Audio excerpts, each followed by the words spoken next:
Which one to choose? Mastering defining relative clauses. Hello learners. Today, we're diving into an exciting aspect of English language learning. We'll be focusing on defining relative clauses, particularly using the word which for things.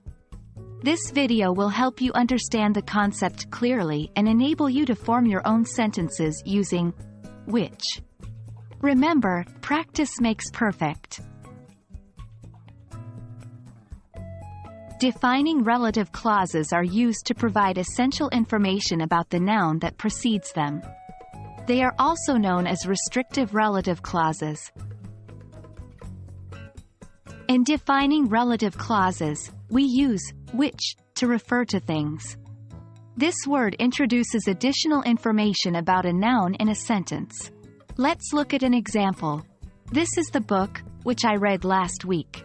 In this sentence, which introduces extra information about the book. We're not just talking about any book, but specifically about the book I read last week.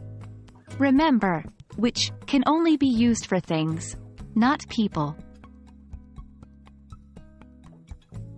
Now that we've understood how which works in a sentence, let's try to create our own sentences.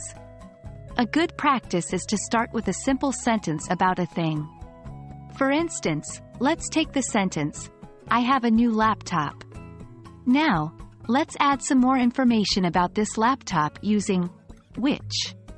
We could say, I have a new laptop, which is very lightweight and portable. Here's another example. Start with, she baked a cake. Expand it using which. She baked a cake, which was delicious.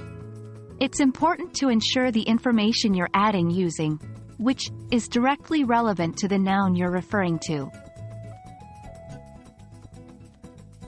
Let's put this into practice. Here are some sentences for you to try. Add extra information using which.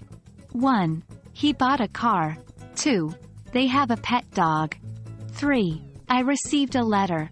Remember, the goal is to make the sentence more informative and interesting using a relative clause with which.